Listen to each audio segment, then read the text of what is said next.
Alors, pour ceux qui sont habitués de ce cycle de conférences, oui, ils vous connaissent déjà, Andrei, parce que vous êtes déjà venu dans le cadre de cette conférence, notamment dans le cycle russe qu'on avait organisé il y a quelques années, donc il n'ignore rien, je dirais, de votre parcours académique. Vous êtes actuellement directeur général de la Russian International Affairs Council. Après une longue carrière, je l'ai dit, sur les études académiques qui vous ont d'abord conduit dans une première partie de carrière à faire aussi un certain nombre de stages ou de périodes diplomatiques, notamment dans les représentations russes à Londres, à Washington, aux Nations Unies, avant de devenir ce spécialiste russe des questions internationales. Vous êtes membre du Centre des affaires internationales de Moscou que j'évoquais tout à l'heure, que maintenant vous dirigez.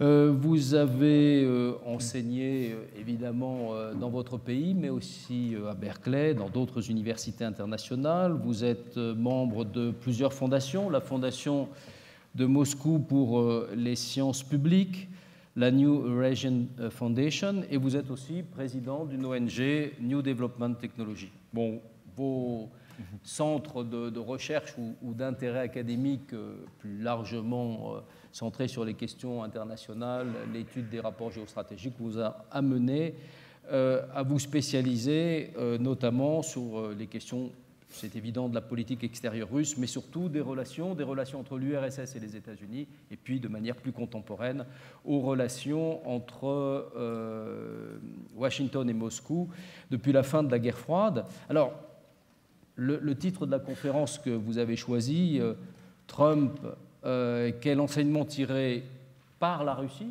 pour et par la Russie, j'imagine, mais par la Russie. Et on est très heureux d'accueillir aussi ce soir, pour être notre débattrice, avoir avec lui des échanges, présenter aussi son point de vue en réaction, Cécile Marranger, chercheur à l'IRSEM, spécialiste de relations internationales, de la Russie, de l'Ukraine, après un doctorat à l'IEP. On peut se tromper parce que vous êtes venu à Paris 1 comme postdoc, donc on pourrait penser que vous êtes docteur de Paris 1, mais en fait, il faut le dire, vous êtes docteur de l'IEP. Vous avez, je crois, comme postdoc, appartenu au centre de recherche des études en histoire des Slaves, voilà, puisque c'est le titre exact. Après votre doctorat donc, à l'Institut d'études politiques de Paris, vous avez eu une bourse pour Yale, Fox International, Fox International Fellow. Et vous avez développé des enseignements, notamment à Harvard, à Columbia, et puis aussi à l'INALCO, puisque vous êtes également diplômé de l'INALCO, où vous enseignez. Donc, vos centres de recherche, ils sont aussi tournés sur la problématique des mondes slaves, en particulier la Russie et l'Ukraine, et puis aussi, plus généralement, les questions internationales et les questions de la Russie avec les autres grandes puissances. Donc, bienvenue. Vous, c'est la première fois que vous participez à ce cycle. On est très, très heureux de vous avoir. Je crois que vous connaissez déjà, donc ça facilitera le dialogue entre vous. Je rappelle les règles du jeu. Elles sont connues de tous. Vous avez la parole pour le temps qui vous conviendra, environ 45 minutes. Ensuite, je vous passerai la parole pour un échange ensuite entre vous, une vingtaine de minutes pour cette séquence entre votre intervention liminaire et les questions. Et puis ensuite, ce sera le temps du débat avec la salle, avec une priorité toujours donnée aux questions des étudiants, mais aussi très largement ouvert aux auditeurs qui nous font le plaisir de nous suivre depuis de nombreuses années, d'être encore nombreux ce soir. Andrei, je ne sais pas si c'est le moment d'ouvrir la bouteille ou que je vous passe la parole, mais vous pouvez d'abord ouvrir la bouteille. Je vais le faire pour vous et je vous passe la parole. Merci. Si je puisse... Et puis, permettez-moi de commencer en disant que quand j'étais étudiant à la faculté il y a de nombreuses années, mon professeur de français m'a expliqué la différence entre l'anglais et le français. Et selon elle, quand on parle anglais, c'est comme de jouer du piano. On peut jouer mal, on peut jouer correctement, on peut jouer pas mal, on peut jouer très bien et on peut jouer excellemment. Mais quand on essaye d'utiliser le français, c'est un petit peu comme de jouer d'un instrument différent, un petit peu comme de jouer du violon. C'est soit excellent ou exécrable. Et puisque mon français n'est clairement pas excellent, je ne souhaite pas vous imposer cette torture avec mon horrible prononciation. Et avec le temps, j'ai négligé mon étude de la grammaire et des temps et des verbes irréguliers en français, donc je passe à l'anglais. Tout d'abord, j'aimerais me concentrer sur 3 problématiques. Premièrement, le contexte dans lequel les relations russo-américaines ont évolué pendant l'administration Trump. Deuxièmement, les enseignements que nous devrions tirer de ces évolutions assez malencontreuses entre Moscou et Washington, et enfin, ce à quoi nous pouvons nous attendre ces prochaines années. Mais avant de ce faire, permettez-moi de vous faire part de certains de mes souvenirs concernant la victoire de Trump et la façon dont cela a été accueilli à Moscou. Je me rappelle ce jour de novembre, il y a 3 ans et demi, quand la nouvelle de la victoire de Trump est arrivée dans la capitale russe. Et la réaction était assez mitigée, un mélange de surprise et d'enthousiasme. Bon nombre de personnes étaient surprises parce que personne ne croyait véritablement que Trump pouvait gagner. Je crois qu'ils avaient considéré la victoire attendue d'Hillary Clinton comme acquise. Ils étaient néanmoins enthousiastes et je me souviens très bien que quand on a fait l'annonce au Parlement russe de cette victoire du candidat Trump, le Parlement russe a éclaté en applaudissements sonores et prolongés. Et quand j'ai regardé la télévision russe et aussi les actualités sur Internet, eh bien, globalement, les gens étaient assez enthousiastes. Ils attendaient des changements pour le mieux dans les relations avec le pays. Pourquoi ? Pourquoi un tel enthousiasme ? Pourquoi de telles attentes ? Pourquoi toute cette histoire autour du président Trump? Eh bien, il y a 2-3 raisons qui pourraient permettre d'expliquer pourquoi cela s'est produit à Moscou il y a 3 ans et demi. La première raison est plus ou moins apparente. En Russie, on était extrêmement irrité par Hillary Clinton, qui était vue comme l'un des faucons de la première administration Obama, une personne qui avait poussé ce gouvernement vers une posture de plus grande affirmation, quasiment d'agressivité au Moyen-Orient, comme une personne qui mettait un accent tout particulier sur les droits humains dans les relations avec la Russie, et comme une personne qui, personnellement, avait diabolisé Vladimir Poutine comme étant l'adversaire principal de l'Occident dans ses valeurs libérales et la démocratie. Globalement, à Moscou, on suivait un modèle qu'on appelle ABC en anglais, Anyone but Clinton, n'importe qui sauf Clinton, ce qui expliquait les sympathies avec le président Trump. Mais ça n'était clairement pas la seule raison à cette attitude de bienveillance. Si vous revenez en arrière, vous découvrirez que l'Union soviétique et ensuite la Fédération de Russie ont toujours réussi à mieux s'en sortir avec les républicains qu'avec les démocrates. C'était le cas pendant la période de détente avec les relations spéciales entre Khrouchtchev et Nixon, si vous vous en souvenez.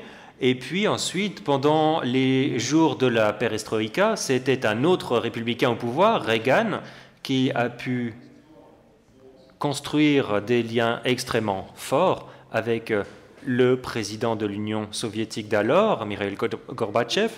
Et puis ensuite, je ne dirais pas que Vladimir Poutine était un ami proche de George Bush Jr. Néanmoins, il trouvait qu'il était plus facile de traiter avec George W. Bush qu'avec son successeur Barack Obama.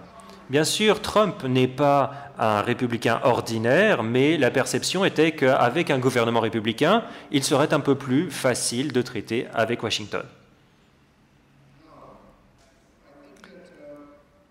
Alors, maintenant, ce qu'il convient également d'ajouter, et ça c'est probablement un facteur plus important, c'est le fait que Poutine et Trump avaient beaucoup de points de vue semblables sur le monde, sur le système international, sur le rôle de leur pays dans ce monde et aussi sur les perspectives d'un futur ordre mondial.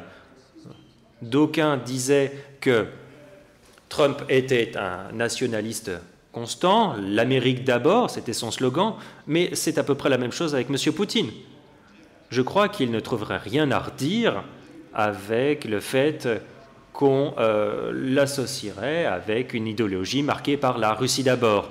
Trump a apporté la preuve de ses préoccupations concernant la souveraineté américaine, mais bien sûr, la souveraineté, c'est aussi un mot assez tendance à Moscou. Si la souveraineté était une religion, eh bien sa cathédrale en serait le Kremlin. On dit aussi que Trump était un transsectionnaliste, une personne pour qui il était important d'essayer de s'écarter de toutes ces idéologies, ces valeurs, ces accords assez globaux pour trouver des accords plus restreints dans les relations internationales. C'était la même chose avec Poutine. Auparavant, Poutine avait ses soupçons quant aux organisations internationales, surtout quant au multilatéralisme, et c'était la même chose avec Trump. Donc il y avait des similitudes dans la façon dont ces deux hommes voyaient le monde, et cela explique en partie pourquoi il y avait des sympathies des deux côtés. Enfin, permettez-moi de vous rappeler que Trump est arrivé au pouvoir fin 2016, et ça, c'était vraiment une année catastrophique pour l'Europe. C'était l'année du Brexit, c'était l'année de l'essor du populisme, c'était l'année de la crise migratoire, et c'était aussi l'année où le concept de l'ordre mondial libéral était remis en question de façon assez sérieuse. Il n'était donc que logique d'en conclure à Moscou que l'Europe serait consumée par ses crises intérieures pendant les années à venir et donc que les États-Unis pouvaient ressortir en tant que partenaire naturel, en tant que pays qui partageait certains des points de vue russes sur le monde et sur le système international. Voilà donc quelle était la réaction à chaud à Moscou quant à l'élection de M. Trump. Et comme on le sait, il s'est avéré que cet enthousiasme n'a pas duré. Et les relations que l'on a vues évoluer sous l'administration Trump n'ont pas facilité le contexte des relations entre les deux pays. Elles n'ont pas été plus productives. On pourrait même avancer que les relations ont empiré au lieu de s'améliorer. J'en viens maintenant au contexte. Et je crois que le contexte a toute son importance et j'aimerais me restreindre ici au contexte extérieur de l'état du système lorsque Trump est arrivé au pouvoir et en quoi cela a influé sur la relation entre les États-Unis et la Russie, mais je vais aussi dire quelques mots concernant le contexte intérieur, les évolutions intérieures aux États-Unis qui ont eu des effets profonds sur la façon dont les États-Unis ont traité la Fédération de Russie et ses autres partenaires. Premièrement, bien sûr, Trump est arrivé au pouvoir quand la Chine est devenue un défi formidable pour les États-Unis. Il ne s'agissait pas simplement de la question de la croissance économique chinoise, ce qui a vraiment fait changer les choses, mais en 2016, il est apparu clairement que l'évolution politique de la Chine n'allait pas dans le sens de la démocratie libérale. Et c'était tout à fait important pour la Russie, parce que c'est une chose, si la Russie, en tant qu'aberration de l'histoire, s'écarte du libéralisme pour revenir vers l'autoritarisme, mais c'est très différent si la Russie n'est pas le seul pays à aller dans ce sens, et s'il y a aussi la Chine, et certains diraient même que l'Inde suit aussi cette voie. L'équilibre entre la démocratie libérale et l'autoritarisme, eh bien, cet équilibre basculait et pas en faveur de la démocratie libérale. Bien sûr, une Chine plus forte a créé certaines tentations à Washington pour jouer les Kissinger modernes. Si vous vous en souvenez, au début des années 70, Kissinger a pu utiliser les contradictions entre l'Union soviétique et la République populaire de Chine afin de pouvoir utiliser la Chine contre l'Union soviétique. Il y a 50 ans, l'Union soviétique était plus forte et la République populaire de Chine était plus faible. Il était donc logique qu'Henry Kissinger se fie à la Chine, mais maintenant, beaucoup à Washington pensaient qu'il fallait plutôt se servir de la Russie contre la Chine, attirer un partenaire plus faible afin d'affronter un adversaire plus puissant. Parce que pour beaucoup, à Washington, la Russie n'est pas un concurrent égal. C'est un État quasiment voyou, alors que la Chine est un véritable concurrent. Et donc, c'est un ensemble, un jeu de relations complètement différent. Deuxièmement, lorsque l'on parle du contexte international, quand Trump est arrivé au pouvoir, il est apparu clairement que les États-Unis, en tout cas dans certains domaines, ne profitaient pas véritablement de la mondialisation. Auparavant, on était fortement convaincus aux États-Unis que c'était leur pays qui représentait l'avenir. La mondialisation servait les intérêts américains. Mais en 2016, cette perception avait commencé à s'effondrer. Il s'est avéré que la mondialisation pouvait aussi servir mieux les intérêts d'autres pays que ceux des États-Unis. Et elle pouvait même priver les États-Unis de certains emplois. Elle pouvait faire ralentir la croissance économique américaine. Elle pouvait détourner les investissements des États-Unis. C'était donc une ambiance publique tout à fait différente qui voulait dire que les États-Unis commençaient à se distinguer de l'entretien de ce qu'on pourrait appeler les communs mondiaux. Si les communs mondiaux ne servaient plus les intérêts américains, pourquoi les États-Unis devraient-ils soutenir ces communs mondiaux? Et cela a créé un environnement assez intéressant pour les relations entre la Russie et les États-Unis. La Russie ne pouvait plus compter sur la bonne volonté qui provenait de Washington sur des questions comme la non-prolifération, par exemple, ou le libre-échange, ou bien le changement climatique. Et cela a jeté une lumière tout à fait différente sur ces relations. Et donc, quand Trump est arrivé à la présidence, il est apparu clairement que le modèle précédent des relations entre les États-Unis et leurs alliés commençait également à se déliter. Je voudrais vous rappeler que même Hillary Clinton, lors de sa campagne, avait soulevé pas mal de préoccupations quant au partenariat transpacifique. Et le partenariat transatlantique est aussi passé par pas mal de trous d'air. On pouvait donc avancer qu'au moment où Trump est arrivé au pouvoir, tout ce concept de l'Occident avait commencé à s'éroder. D'un autre côté, on voyait de plus en plus d'instabilité régionale et l'échec apparent des États-Unis à gérer cette instabilité. Rappelez-vous les interventions américaines en Irak et en Afghanistan. Ça n'a pas été des opérations particulièrement couronnées de succès.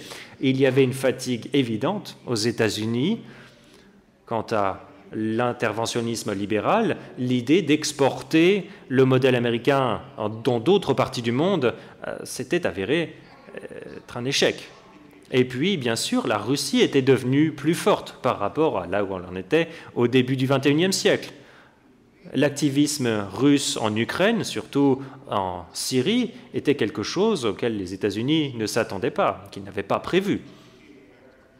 La Russie était beaucoup plus active, non seulement dans son voisinage, mais aussi dans des endroits un peu plus éloignés, comme l'Afrique et l'Amérique latine. Voilà quel était le contexte international. Maintenant, je vais dire quelques mots concernant le contexte intérieur, qui lui aussi avait toute son importance. Premièrement, il convient de noter que les États-Unis, que la société américaine était profondément divisée en 2016, et le résultat des élections de 2016 était encore une manifestation de ces divisions profondes. Regardez les tendances de vote. Les démocrates ont pu gagner sur la côte Est et sur la côte Ouest, mais ils ont perdu tous les États entre les deux côtes. Les démocrates ont pu gagner les grandes zones métropolitaines, mais ils n'ont pas réussi à gagner les petites villes et les zones rurales américaines. Les démocrates ont bien réussi auprès des professionnels bien éduqués, mais pas tant que ça auprès des travailleurs manuels. Donc la société américaine était divisée. Qu'est-ce que cela signifie pour les partenaires étrangers? Certains, à Moscou, pensaient qu'en gros, la Russie pouvait tirer son épingle du jeu du fait des divisions américaines. Moi, personnellement, je suis en désaccord avec cela. Je pense que des États-Unis divisés sont moins stables, moins prévisibles. Il s'agit maintenant d'un partenaire moins fiable. Il vaut mieux avoir un président plus fort, un président qui jouit d'un consensus national pour le soutenir, plutôt que d'avoir un président qui serait faible et qui pourrait être confronté à une procédure de destitution, d'impeachment n'importe quand. Les États-Unis étaient donc divisés sur la plupart des questions de la politique intérieure et internationale, mais il y avait une exception importante. Les États-Unis étaient unis, justement, dans leur position anti-Russie. Le consensus anti-russe était très fort en 2016, et il reste fort à ce jour en 2020.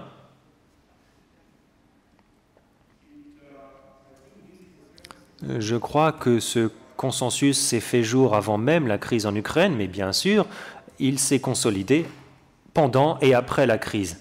Et j'ajouterais qu'en tant qu'observateur du discours politique américain depuis pas mal de temps, je pourrais même avancer que ce que l'on a constaté déjà en 2016 était un déclin très rapide de la culture politique. Cette limite entre la recherche et le plaidoyer, entre l'information et l'opinion, cette frontière ténue entre l'analyse et la propagande est devenue encore plus floue. Elle est devenue encore plus floue non seulement aux États-Unis. J'ai bon nombre de raisons de croire que la même situation s'est produite en Russie et dans une certaine mesure en Europe.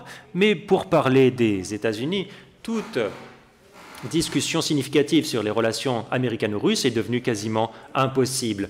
Le politiquement correct empêchait ces débats et bien sûr, c'était dommageable pour une analyse de la politique extérieure américaine. De plus, la Russie a commencé à faire partie de la politique intérieure américaine, du jeu politique. Parce que pour les démocrates, toute référence à l'interférence, à l'ingérence russe dans les élections américaines était un très bon prétexte pour éviter de parler sérieusement des raisons pour lesquelles les démocrates ont échoué aux élections. Il fallait qu'ils reconnaissent leur défaite et qu'ils prennent des mesures assez peu populaires concernant la reconstruction du parti. Il fallait réinventer le Parti démocrate et puisqu'ils ne souhaitaient pas le faire, eh bien, ils préféraient accuser Poutine et son ingérence. Et je crois que malheureusement, la situation d'aujourd'hui n'a pas beaucoup varié. Alors, quelles ont été les implications pour les relations? Ici, je vais me restreindre à 3 arguments qui, à mon sens, sont les plus importants. Alors, oui, le temps file. Bon, quoi qu'il en soit, très rapidement, je vais évoquer 3 problématiques. Les évolutions dans les relations russo-américaines qui vont influer sur ces relations pendant bien des années après Trump. Tout d'abord, ce que nous avons constaté, c'est un effondrement clair des sommets comme étant l'instrument le plus important pour gérer cette relation. Depuis peut-être les années 60 ou même les années 50, les sommets étaient traditionnellement le moment le plus important, l'outil fondamental permettant de mettre la relation russo-américaine sur la bonne voie. Généralement, pendant les campagnes électorales, les candidats rivalisaient dans leur démonstration de fermeté envers Moscou. Cela leur permettait de gagner plus de voix. Et une fois que le nouveau président arrivait au pouvoir, eh bien, il consultait ses conseillers et il en venait à la conclusion que Moscou était important. On ne pouvait pas ostraciser Moscou ou ne pas en tenir compte, et il fallait traiter avec Moscou, même si ça ne vous plaisait pas. On organisait donc un sommet russo-américain, les 2 présidents se rencontraient pour se mettre d'accord sur quelque chose et rester en désaccord sur d'autres choses, et ils mettaient donc en branle ces mécanismes, ces machines bureaucratiques extrêmement lourdes et extrêmement lentes, ce que Trump appelle l'état profond des 2 côtés, le deep state. Et c'est là que les fonctionnaires commençaient à travailler sur les aspects fondamentaux de la relation. Et puis, bien sûr, en Russie, on espérait que la même chose se passerait avec le président Trump. Donc, à Moscou, on cherchait à pouvoir organiser un sommet dès l'élection de Trump. Mais il s'est avéré qu'il était très difficile pour que Trump soit d'accord pour participer à un sommet sans se mettre lui-même en danger politique. On pourrait aussi avancer que la politique personnelle, le style personnel de Trump était complètement erratique. Il y a donc eu des modifications au plus haut niveau de l'État, le secrétaire d'État, le ministre de la Défense, les conseillers à la sécurité nationale. On en a vu passer un certain nombre et pas mal de postes importants au département d'État restaient vacants et donc il était plus difficile de mettre sur pied un sommet qui aurait des résultats concrets, encore plus difficiles qu'auparavant. Il a donc fallu plus d'1 an et demi avant que l'on puisse mettre sur pied un ordre du jour pour le sommet. Les 2 présidents se sont rencontrés à Helsinki et il s'est avéré, comme vous le savez tous, que les relations ne se sont pas améliorées après ce sommet, elles ont plutôt empiré. Parce que quand Trump est rentré aux États-Unis, on l'a immédiatement accusé de s'être rendu devant M. Poutine, d'avoir trahi les intérêts nationaux. Et donc, le Congrès, en l'espace de 2 semaines, après le sommet d'Helsinki, a passé le premier train de sanctions anti-russes. Et donc, il n'y a pas eu de nouveau sommet depuis lors. Bien sûr, Trump et Poutine se sont rencontrés en marge des rencontres multilatérales, mais il ne s'agit pas de quelque chose qui puisse remplacer un sommet à part entière. Et donc, ces sommets, en tant que mécanisme fonctionnel, se sont effondrés. Et quand je parle à mes anciens collègues homologues à Moscou, au ministère des Affaires étrangères, c'est le seul jeu auquel ils ne savent pas jouer. Sans sommet, on ne voit plus très clairement comment on peut construire une relation, comment on peut remettre la relation sur les rails. Je suis donc convaincu qu'il est très difficile actuellement d'imaginer que très bientôt on puisse restaurer la position centrale des sommets dans la relation bilatérale. Now, my second Maintenant, le deuxième argument, que s'est-il passé au cours des 3 dernières années? Essentiellement, nous avons détruit plutôt, le processus bilatéral de contrôle des armements entre donc la Russie et les États-Unis, et ce n'est pas une mince affaire parce que depuis les années 60, les contrôles stratégiques des armements a été en quelque sorte la pierre angulaire, le fondement des relations bilatérales entre les États-Unis et l'Union soviétique. Les sommets étaient essentiellement centrés sur le contrôle des armements. Les sommets étaient là pour voir dans quelle mesure les deux superpuissances pouvaient évaluer les risques de guerre. Et de ce fait, la relation entre la Russie et les États-Unis a été très particulière. Et en fait, les deux parties avaient évidemment une relation très spéciale l'une avec l'autre, même s'ils avaient d'exécrables relations, même s'ils étaient en désaccord sur tous les points. Le contrôle des armements était en quelque sorte le ciment de cette relation bilatérale entre l'Union soviétique, puis entre la Fédération de Russie et les États-Unis. Alors, que s'est-il passé maintenant? Ce que l'on constate, c'est qu'effectivement, le contrôle des armements, ou en tout cas les négociations autour du contrôle des armements, ont disparu. Pour ainsi dire, elles n'apparaissent plus à l'ordre du jour, ni à Washington, ni à Moscou. Il n'y a plus de pression des opinions publiques pour aller dans le sens du contrôle des armements, ni en Union soviétique, ni en Russie, pardon, ni aux États-Unis. Pas de pression pour reprendre les négociations. Les partis américains ne s'opposent pas à l'idée que les États-Unis se soient retirés de l'accord de non-prolifération. On parle d'une reprise éventuelle des négociations, mais en fait, bon, il n'y a aucune raison réaliste de penser que ça va se faire.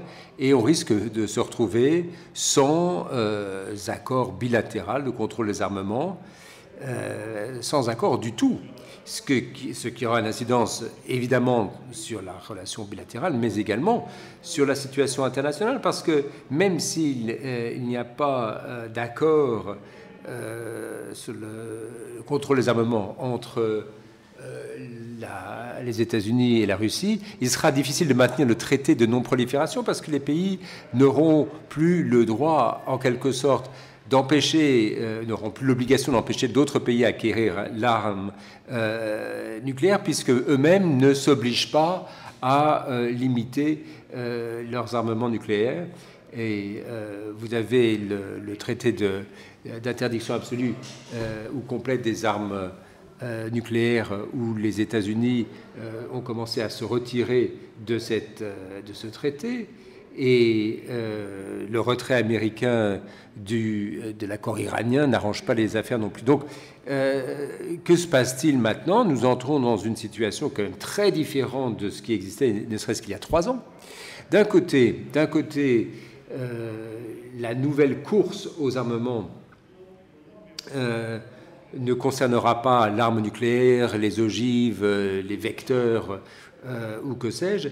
La course concernera le progrès technologique, c'est-à-dire que même s'il y a une course aux armements qui, elle, se produira, Les enjeux seront quoi? L'espace, l'intelligence artificielle, les cyberattaques, le cyberespace, les armes létales autonomes, c'est-à-dire les robots, les drones, et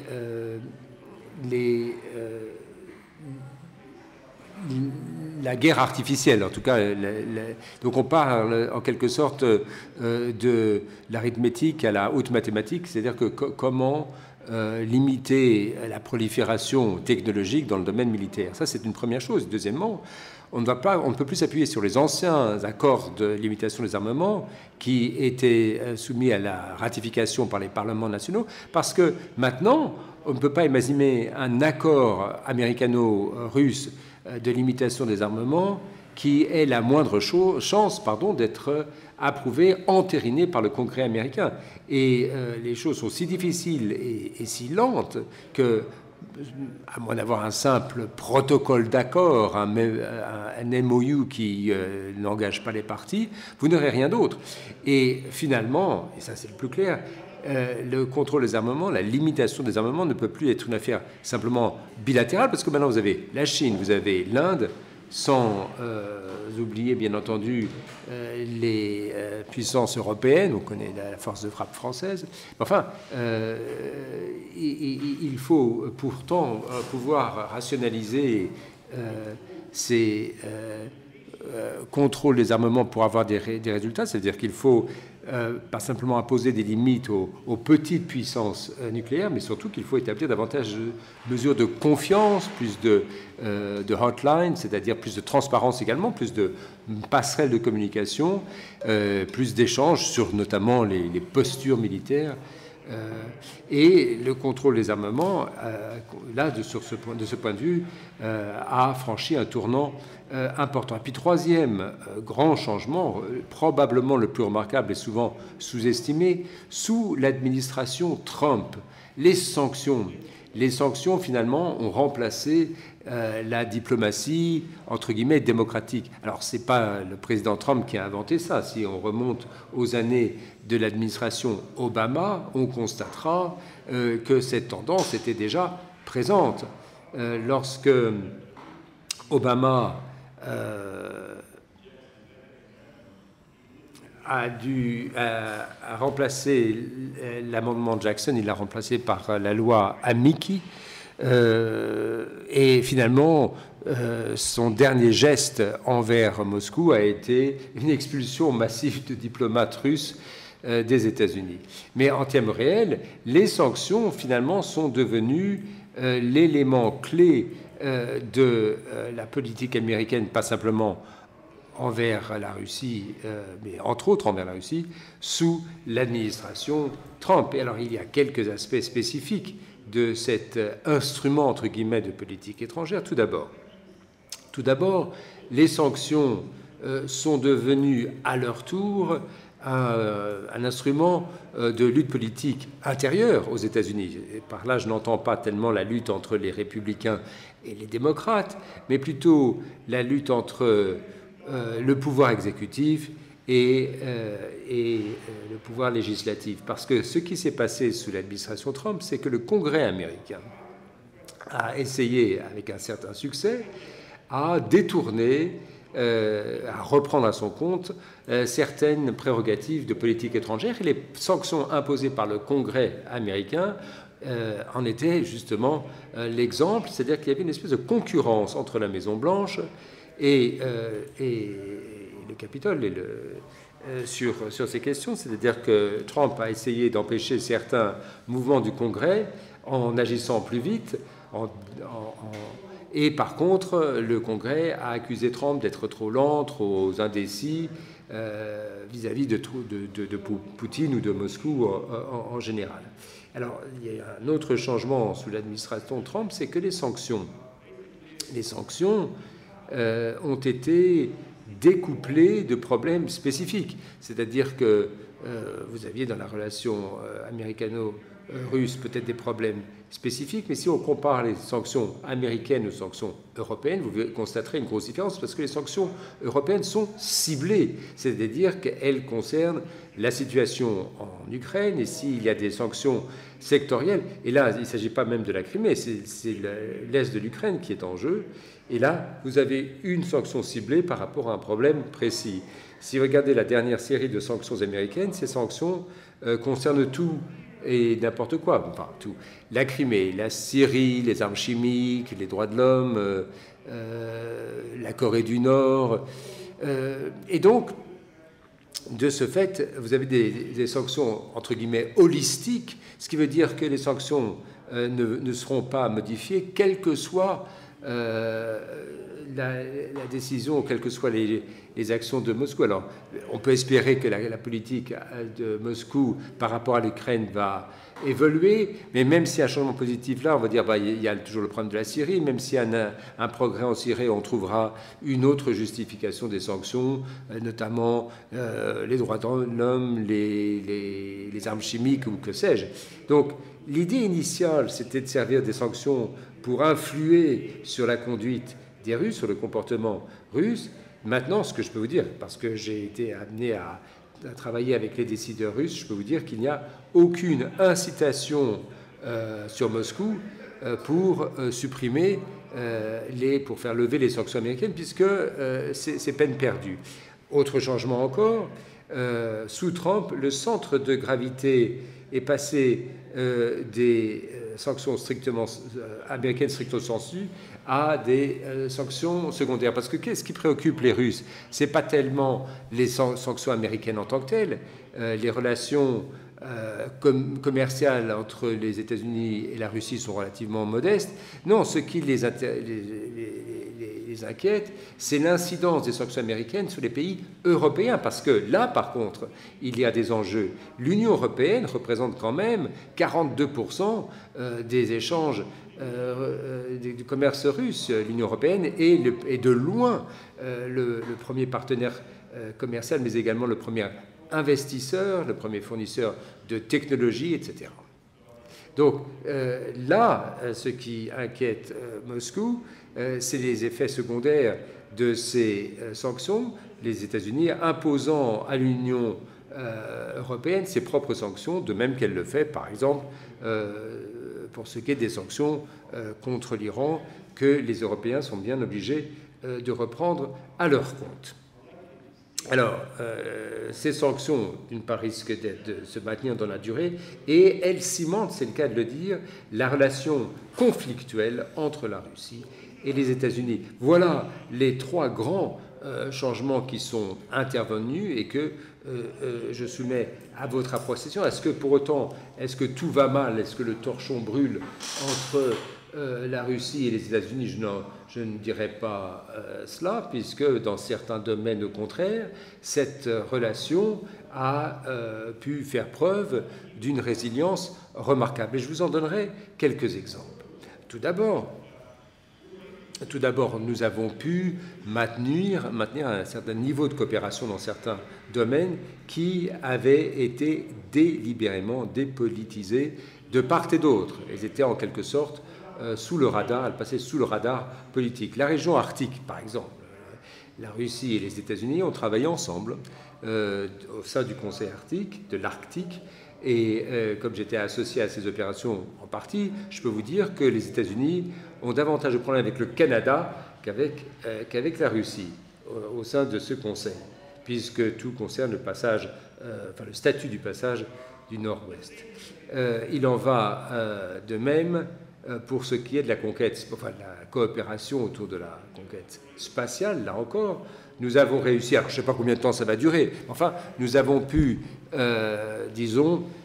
isoler certaines poches de coopération d'un contexte politique qui était généralement négatif. Et puis, il y a un autre exemple qui est la coopération, la collaboration dans certains domaines dans lesquels la menace d'un affrontement direct serait trop élevée. Je vous donne l'exemple, bien sûr, de la Syrie.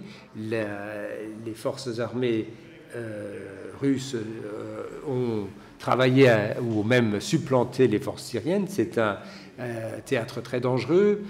C'est un terrain dangereux dans lequel une escalade involontaire peut facilement se produire, mais jusqu'à présent, il n'y a pas eu d'affrontement direct entre les États-Unis et les Russes en Syrie, ce qui montre que les deux parties savent quand même éviter le pire et se concerter, ou du moins se coordonner pour éviter le pire. Et puis il y a encore un autre domaine assez remarquable qui est celui où la Russie et les États-Unis ressentent les mêmes problématiques venant notamment de la France. La proposition française concernant les changements sur l'application du droit de veto au sein du Conseil de sécurité des Nations Unies. Pour moi, je trouve que c'est une proposition tout à fait intéressante, mais aussi bien les États-Unis que la Russie ont travaillé la main dans la main pendant de nombreuses années pour s'opposer précisément à cette proposition, parce que ce qui les inquiète, évidemment, c'est de perdre leur position privilégiée au sein de cette institution qu'est le Conseil de sécurité des Nations Unies. Alors, vous allez me dire qu'il y a certaines questions régionales, je pense notamment le Yémen, où la position américaine est très proche de celle de la Russie. Peut-être pas pour le cas de la Russie, pour la Libye, encore que la situation soit plus compliquée qu'au Yémen, on peut quand même voir des parallèles. Mais malgré les sanctions, ce que l'on constate, c'est que les relations économiques existent encore dans certains domaines, et qui ne sont pas négligeables. De plus, et là c'est mon appréciation personnelle, la situation n'est pas désespérée. Même si le nombre de domaines dans lesquels la Russie et les États-Unis peuvent coopérer reste quand même limité. Alors j'ai après l'impression que l'heure tourne et que j'arrive un petit peu au... Ah non, pardon, autant pour moi, j'ai encore quelques minutes devant moi et je voudrais quand même vous faire part de mes réflexions sur l'avenir. Tout d'abord, et fort malheureusement, la relation entre la Russie et les États-Unis continuera d'être conflictuelle, en tout cas hostile pendant un certain temps. Alors, je ne sais pas si c'est dans l'intérêt de la Russie de voir Trump se faire réélire pour un deuxième mandat ou s'il vaut mieux pour elle que ce soit un démocrate qui prenne la Maison-Blanche. Parce que dans les deux scénarios, il y a des risques politiques importants et en réalité, ni l'une ni l'autre issue ne peut constituer une issue favorable puisque le retour, ou plutôt le renouvellement de Trump apportera des relations imprévisibles et chaotiques, alors que les démocrates, pour leur part, ne risquent pas de vouloir faire évoluer la relation dans le sens positif. Les démocrates vont travailler la Russie sur les droits de l'homme. Trump aura une relation transactionnelle. Mais enfin, si vous mettez de côté le côté de Trump, ce n'est pas finalement des désaccords spécifiques qui comptent. Alors bien sûr, vous avez la Syrie, bien sûr, vous avez l'Ukraine, mais ce qui compte surtout, c'est finalement des visions du monde entièrement différentes. Ce qui paraît acceptable ou non, ce qui paraît légitime, ce qui ne l'est pas, ce qui constitue finalement les forces motrices, en quelque sorte, du système international. Ce qui peut constituer finalement un ordre mondial souhaitable pour tous. Là, les positions sont très divergentes et à moins de voir intervenir une véritablement nouvelle donne, mais alors qu'est-ce qui constituerait une nouvelle donne? Cette relation, pour cette raison, risque de rester conflictuelle. Par ailleurs, les États-Unis, comme la Russie, sont des puissances du statu quo. Ce ne sont peut-être pas des puissances montantes. À la limite, elles peuvent être déclinantes. La Russie peut-être plus rapidement que les États-Unis, encore que ça ne constitue pas une forte consolation pour les décideurs américains, puisque en termes relatifs, l'un et l'autre pays continueront de décliner en termes de puissance, en tout cas relativement l'un à l'autre et relativement au reste du monde. Et donc, finalement, l'axe américano-russe ne sera plus l'axe central du système international. En fait, vous aurez un système qui sera beaucoup plus multipôle, avec des axes multiples. Et l'issue, à mon sens, du conflit ou du litige américano-russe ne dépendra pas de victoire ou de défaite ponctuelle, stratégique ou même tactique, mais de ce rééquilibrage des forces. Et le vrai, disons, la vraie ligne de force dans le monde contemporain n'est pas une ligne qui divise ou qui sépare les pays, mais qui divise les pays de l'intérieur. Parce que aussi bien en Russie qu'aux États-Unis, le souci n'est pas celui de conflit d'un pays contre l'autre, mais de division interne dans la population entre ceux qui s'en sortent et ceux qui ne s'en sortent pas, ceux qui sont les gagnants de la mondialisation et ceux qui en sont laissés pour compte. Tels sont les vrais enjeux. Je vous remercie.